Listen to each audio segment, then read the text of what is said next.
Big Boss season 7 Dinesh அவர்கள் ஒரு உருக்கமான செய்தியை இப்ப சோஷியல் மீடியால போஸ்ட் பண்ணிருக்காரு. அத பத்தி தான் இந்த வீடியோல நம்ம இப்போ தெளிவா பார்க்க போறோம். என்னதான் பிக் பாஸ் சீசன் 7 முடிஞ்சிருந்தாலுமே கண்டஸ்டன்ட் எல்லாருமே தேங்க் பண்ணி அவங்க எக்ஸ் தளத்துல போஸ்ட் பண்ணிட்டு இருக்காங்க. அது எல்லாத்தையுமே நம்ம லைவா பார்த்துட்டு இருக்கோம். இப்ப தினேஷ் அவர்கள் ஒரு வீடியோ போஸ்ட் பண்ணிருக்காரு. அத பத்தி தான் இப்ப நான் சொல்ல போறேன். அன்பார்ந்த மக்களுக்கு வணக்கம். 100 நாள் திருவிழா முடிஞ்சு ஓஞ்ச மாதிரி இருக்கு. இப்படிதான் பிக் பாஸ் வீட்லயே இருந்துச்சு. நிறைய பேர் எனக்கு சப்போர்ட் பண்ணிருந்தீங்க. அது எல்லாத்துக்குமே ரொம்ப தேங்க்ஸ். இப்ப பிக் பாஸ் முடிஞ்சிருந்தாலுமே இந்த 2 நாள் நீங்க என்னென்ன மாதிரி எல்லாம் என்ன நினைச்சிட்டு இருந்தீங்க அப்படின்னு நிறைய கமெண்ட்ஸ் பண்ணிருந்தீங்க. அது எல்லாம் பார்க்கும் பொழுது எனக்கு ரொம்பவே சந்தோஷமா இருந்துச்சு. அது மட்டும் இல்லாம இந்த இடத்துல முக்கியமான பர்சனுக்கு நான் தேங்க் பண்ணியே ஆகணும். உங்களோட சேர்ந்து என்டையர் டீமான விஜய் டிவி அவர்களுக்கு தான், முக்கியமா பிக் பாஸ் டீமா இருக்கலாம், இல்ல சம்திங் தட் கமல் சாரா இருக்கலாம், என்னோட கோ கண்டஸ்டன்டா இருக்கலாம், எல்லாருக்குமே நான் தேங்க் பண்ணி தான் ஆகணும். பிகாஸ் அவங்க இல்லாம இந்த இடத்துக்கு நான் வந்திருக்க முடியாது. நிறைய பேரோட கனவு பிக் பாஸ்குள்ள போகணும் அப்படிங்கிற ஒரு ஆசை இருந்துட்டே இருக்கும். அதுக்கான முயற்சியும் செஞ்சிருந்திருப்பாங்க.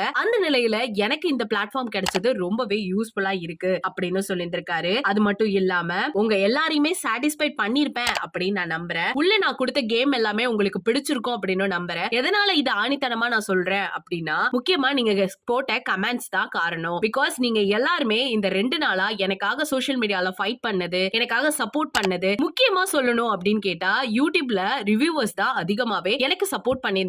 யார் என்னன்னு என்னால மென்ஷன்லாம் பண்ண முடியாது. ஏன்னா அவ்வளவு இருக்கு. எல்லாருமே பாசிட்டிவா பேசிருந்தீங்க. இது எல்லாத்துக்குமே கண்டிப்பா நான் தேங்க்ஸ் சொன்னா செட்டே ஆகாது. கண்டிப்பா நான் செய்யற சில விஷயங்கள் மூலியமா இந்த தேங்க்ஸ் நான் தெரிவிச்சுட்டே இருப்பேன் அப்படின்னு அழகா சொல்லியிருக்காரு. இந்த இடத்துல இன்னொரு பர்சனை நான் மென்ஷன் பண்ணாம இருக்க முடியாது. முக்கியமா என்னோட அப்பா, அம்மா, ஃபேமிலி, ஃப்ரெண்ட்ஸ் எப்படியெல்லாம் அவங்க இன்வைட் பண்ணாங்க அப்படிங்கறத நீங்களே நல்லா பார்த்துருப்பீங்க. சோ பிக் பாஸ் வீட்டை விட்டு நான் வெளியில போகும்போது அவ்வளவு சப்போர்ட் அவங்களும் பண்ணாங்க. மக்களாகிய நீங்க உங்க வீட்டு புள்ள மாதிரி என்ன சப்போர்ட் பண்ணது எல்லாமே எனக்கு நல்லா தெரியும். சோ கண்டிப்பா இந்த இடத்துல நான் உங்க எல்லாருக்குமே ஒரு மிகப்பெரிய தேங்க்ஸ் சொல்லியே ஆகணும். லைஃப் அப்படின்னு வச்சிருந்தா நிறைய எக்ஸ்பெக்டேஷன் இருக்கலாம், டிசப்பாயின்மெண்ட் இருக்கலாம், அப்ஸ் அண்ட் டவுன்ஸ் எல்லாத்தையுமே நம்ம ஃபேஸ் பண்ணி தான் வரணும். அப்படிதான் பிக் பாஸ் வீட்டுக்குள்ள நானும் இருந்தேன். திடீர்னு என்னோட கேம் சேஞ்ச் ஆனதுக்கு காரணமே முழுக்க முழுக்க உங்களோட சில விஷயங்களால மட்டும் தான் நான் சேஞ்ச் பண்ணியிருந்தேன். முக்கியமா சொல்லணும் அப்படின்னு கேட்டா இது நெகிழ்ச்சிக்குரிய ஒரு விஷயமா இருந்துச்சு. கமல் சாரோட கையால நான் கேம் சேஞ்சர் அப்படின்ட்டு ஒரு அவார்ட் வாங்கினது. இது எல்லாத்துக்கும் காரணம் நீங்க மட்டும்தான், நீங்களே தான், நான் வேற யாரையுமே சொல்ல மாட்டேன் அப்படின்னு பாயிண்ட் அவுட் பண்ணி மக்களை பத்தியே பேசியிருந்திருக்காரு. அது மட்டும் இல்லாம என் லைஃப பொறுத்த வரைக்கும் நிறைய சர்ச்சைக்குரிய விஷயங்களை எல்லாம் தாண்டி தான் வந்தேன். கண்டிப்பா